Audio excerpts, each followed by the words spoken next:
The US Army told him to stop. The Air Force said it was unauthorized. His own colleagues called him crazy. But this surgeon kept making steel vests anyway, and 20,000 bomber crew members came home alive because he did. It's 1943. American bombers are getting shredded over Europe. Flak is tearing through thin aluminum fuselage like tissue paper. Shrapnel is killing crews by the hundreds. The military has no solution.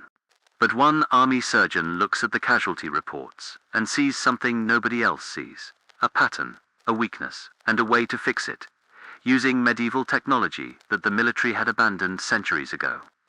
This is the story of Colonel Malcolm Grow and how he saved an entire generation of airmen with body armor the Pentagon didn't want. Let's go back to early 1943. The US Army Air Forces are flying bombing missions deep into Nazi-occupied Europe. These aren't small raids.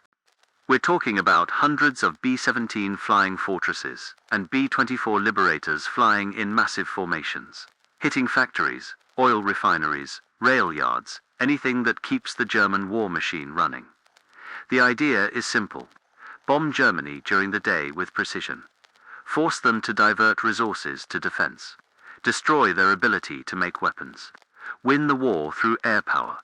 But there's a massive problem. German anti-aircraft guns, called Flak, are incredibly effective. These aren't small guns.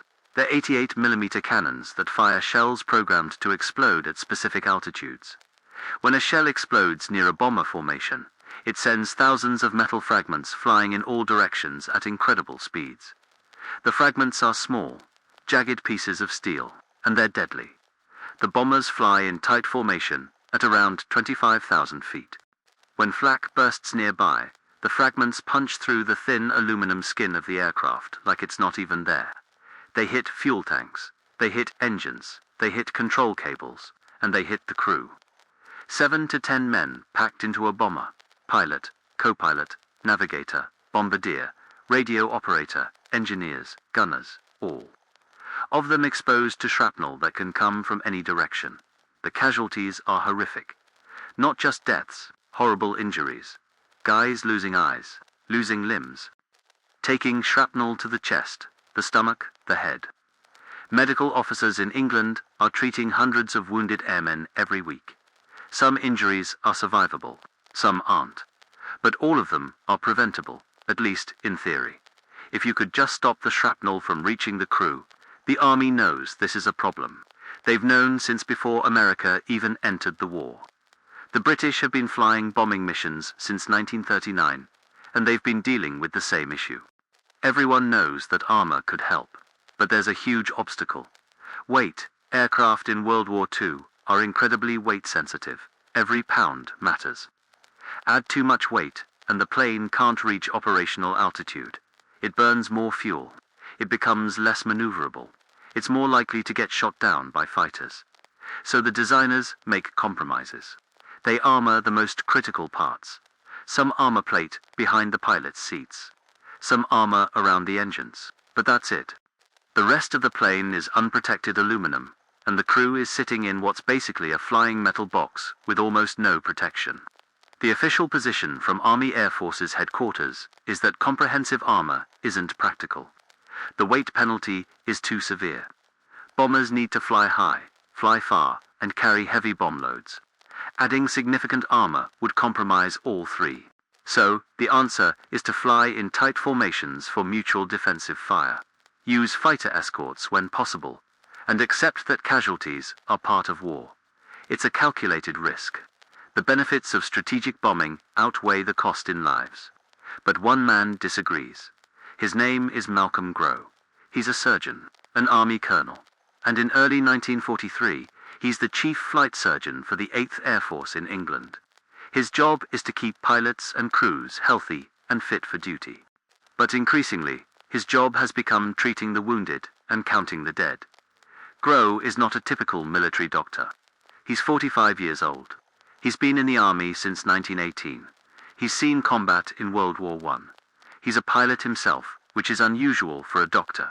He understands aircraft. He understands flight mechanics. And most importantly, he understands that following orders isn't always the right thing to do when lives are on the line. Grow starts studying casualty reports systematically, not just reading them, really analyzing them. He wants to know exactly how crews are getting killed and injured. Where are they getting hit? What types of wounds are they suffering? Are there patterns? He goes through hundreds of reports. He interviews wounded crew members. He examines the aircraft when they come back riddled with holes. And he starts seeing something. The majority of casualties are from relatively small, low-velocity fragments. Not direct hits from shells. Not high-velocity bullets from fighter planes. Just fragments from flak bursts that happen to hit someone. The fragments don't have enough energy to penetrate heavy armor. But they don't need to because there's no armor to stop them. A fragment that weighs less than an ounce, traveling at a few hundred feet per second, is enough to cause a fatal or crippling wound if it hits the right spot. Grow realizes that you don't need heavy steel plate to stop these fragments. You just need something. Some barrier between the fragment and the human body. Even relatively thin steel would work. It doesn't have to stop bullets. It doesn't have to stop direct shell hits. It just has to stop fragments. And if you could make a vest that stops fragments, and if you could make it light enough that crew members could wear it without being too burdened, you could save a huge number of lives. This idea isn't new. Armor for soldiers is as old as warfare itself. Knights wore full plate armor in the Middle Ages. But plate armor became obsolete when firearms got powerful enough to punch through it. By World War I, personal armor had been mostly abandoned, except for steel helmets. Some experiments were done with body armor in World War I, but the vests were too heavy and didn't offer enough protection against rifle bullets to be worthwhile. But Grow isn't trying to stop rifle bullets. He's trying to stop flak fragments. Different threat, different solution. He starts doing calculations. How thick would the steel need to be? How much would it weigh? Where would it need to protect? He talks to metallurgists. He talks to aircraft designers. He talks to anyone who might help him figure out if his idea is feasible. The numbers look promising. A vest made of relatively thin steel plate, covering the chest and vital organs, would weigh maybe 20 to 30 pounds. That's heavy, but it's bearable. Soldiers carry equipment that weighs more than that, and if it's the difference between life and death, crews would gladly wear it. Grow takes his idea to his superiors. He writes up a proposal. Steel vests for bomber crews. Specifically designed to stop flak fragments. Lightweight, practical. He sends it up the chain of command, and the answer comes back. No. The official reason is weight, adding 20 to 30 pounds per crew member, times 7 to 10 crew members per aircraft, times hundreds of aircraft in a formation, is too much weight. It would reduce operational effectiveness. The proposal is denied. Grow is told to focus on his actual job, which is keeping healthy crew members healthy and treating wounded crew members, not designing equipment. But Grow doesn't stop. He can't stop. He's seeing too many young men die or get crippled from wounds that could be prevented. He's personally treating these guys. He's holding their hands while they die. He's writing letters to their families. And he knows with absolute certainty that he's right. Steel vests would save lives. A lot of lives. So, he decides to do something that could end his military career. He's going to make the vests anyway. Without official authorization. Without funding. Without permission. He's going to prove that his idea works, and then the military will have no choice but to adopt it. Grow starts small. He needs steel. He needs someone who can shape it into vests. And he needs to do all of this without attracting attention from headquarters who told him to drop the idea. He's essentially running an unauthorized research and manufacturing project in the middle of a war zone. He finds a source of steel in England. There are lots of salvaged aircraft and vehicles. Damaged planes that can't be repaired, wrecked trucks. All of them have steel components that can be cut up and repurposed. Grow and a small team of medical officers and enlisted men start collecting scrap steel. They're not stealing it, they're just requisitioning it for medical purposes. Which is technically true. This steel is going to save lives. Next, Grow needs manufacturing capability. He can't do this in an aircraft factory. Those are all working on official projects. He needs something off the books. He finds a small workshop near one of the airfields. The kind of place that does repairs on ground vehicles and equipment. He makes a deal with the mechanics. In their spare time, they'll help him make some experimental protective vests. He doesn't tell them it's unauthorized. He just tells them he's testing some new equipment. The first prototype is crude. Pieces of steel plate cut to roughly chest size, joined together with straps and rivets. It's heavy, it's uncomfortable, but Grow puts it on and wears it around for a day to test it. It's bearable, not pleasant, but bearable. More importantly, when he tests it against fragments, it works.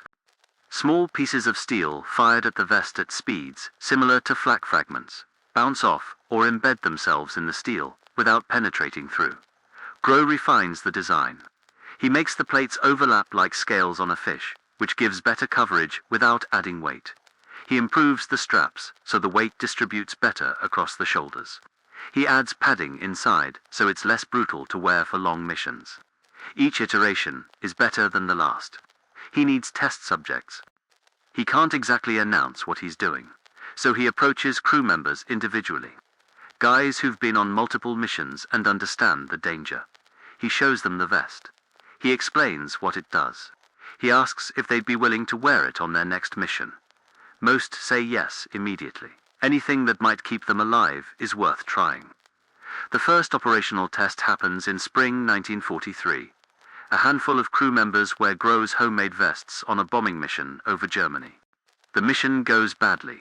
Heavy flak. Multiple bombers damaged. But the guys wearing the vests come back with stories. One guy took a fragment directly to the chest. He felt the impact. It knocked the wind out of him, but the fragment didn't penetrate. Without the vest, it would have gone straight into his heart. He would have bled out before the plane got back to England. Instead, he walked away with a bruise. Word spreads fast. Crews start asking for the vests. Grow ramps up production. His little unauthorized workshop is making vests as fast as they can, but they can only make a few per day. There are thousands of crew members who need them. Grow needs to scale up. This is where things get risky. He can't hide a major manufacturing operation. If he's going to make thousands of vests, headquarters will find out. But Grow has an advantage. The vests are working. Crew members who wear them are surviving hits that would otherwise kill them. Their friends see this. Squadron commanders see this. Everyone knows that the vests save lives. So Grow takes a calculated gamble. He writes a new report.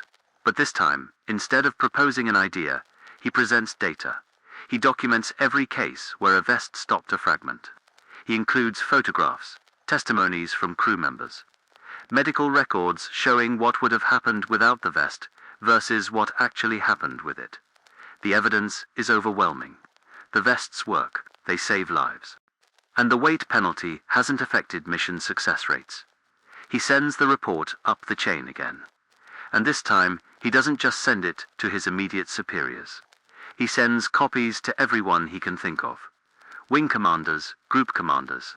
He even sends a copy directly to General Ira Iker, commander of the 8th Air Force. He's bypassing normal channels. He's risking serious disciplinary action. But he's betting that no general will punish a surgeon for saving lives, especially when the evidence is this clear. The response is mixed. Some officers are furious.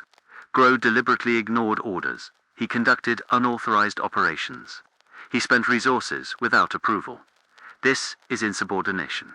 He should be court-martialed, but other officers, especially the ones who actually fly combat missions or command combat units, support Grow. They don't care about bureaucratic rules. They care about bringing their men home alive. And Grow's vests do that. The debate goes all the way up to General Iker. He's in a difficult position. On one hand, Grow clearly violated orders and broke the chain of command. On the other hand, the vests are proving effective, and morale among bomber crews is already fragile. If Iker punishes Grow for trying to protect airmen, it will look terrible. And if he shuts down the vest program, and crew members keep dying from wounds that could have been prevented, their blood is on his hands. Iker makes a decision. He's not going to punish Grow. He's going to officially authorize the vest program. Retroactively, Grow's. Unauthorized vests become the M1 Flak vest. The designation makes it sound like it was planned all along. Grow keeps his rank and position. And more importantly, he gets the resources to mass-produce the vests. But now, Grow faces a different problem. He needs to make thousands of vests, fast. His little workshop in England can't do that. He needs industrial-scale manufacturing. The army contracts with companies back in the United States to produce the vests according to Grow's specifications. But there's a delay. It takes time to set up production lines, train workers, manufacture the vests, and ship them to England. Months pass. Crew members are still flying missions without protection. So Grow keeps his workshop running. He can't make enough vests for everyone, but he can make enough for some. He prioritizes based on mission danger. Crews flying to heavily defended targets get vests first. Crews on less dangerous missions have to wait. It's not fair, but it's practical. Every vest he makes saves a life. By summer 1943, the official mass-produced vests start arriving from the United States. They're better than Grow's handmade versions. Lighter, more comfortable. Better coverage. The designers back home took Grow's basic concept and refined it with better materials and manufacturing techniques. But the fundamental design is still Grow's. Steel plates, overlapping coverage, distributed weight, simple, medieval, effective distribution, ramps up. By fall 1943, most bomber crew members have vests. By early 1944, it's standard equipment. Putting on your flak vest before a mission becomes as routine as putting on your parachute, and the casualty rates drop. Not dramatically. The bombers are still flying into hell, but measurably. Crew members who would have died from fragment wounds survive. Guys who would have been crippled for life walk away with bruises. The real test comes during the most intense period of the air war, spring and summer 1944. In preparation for D-Day, the bombing campaign intensifies. The 8th Air Force is flying massive raids, 1,000 bomber formations. The targets are heavily defended. The flak is thick enough that pilots say you could walk on it. Aircraft are coming back looking like Swiss cheese. Casualties should be catastrophic, but they're not as bad as they could be. The vests are working. Medical officers in England are treating lots of wounded crew members, but they're seeing fewer fatal wounds, more survivable injuries. Guys with fragments embedded in their vests instead of their chests. Guys with broken ribs instead of punctured lungs. The difference between dying in the air and making it home is often just a few millimeters of steel. One particular mission illustrates the point. August 1944. A raid on German oil refineries. Heavy opposition, intense flak. One B-17 takes multiple hits. The navigator gets hit by fragments. One fragment strikes his chest directly over his heart. The impact is so hard, it cracks ribs. But the vest stops the fragment. He stays conscious. He completes the mission. They make it back to England.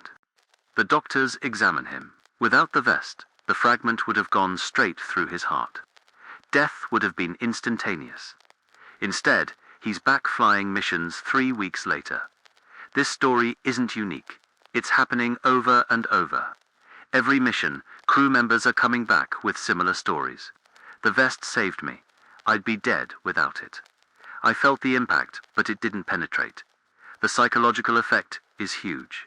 Crews know they have at least some protection. It doesn't make them invincible. They're still flying into extremely dangerous situations, but it takes the edge off the fatalism. It gives them a sense of control. If you wear your vest, if you do everything right, you have a chance. Malcolm Grow becomes something of a legend among bomber crews. The surgeon who fought the system to protect them. The guy who wouldn't take no for an answer. Crews start calling the vests Grow's armor, even though the official designation is M1 Flak vest.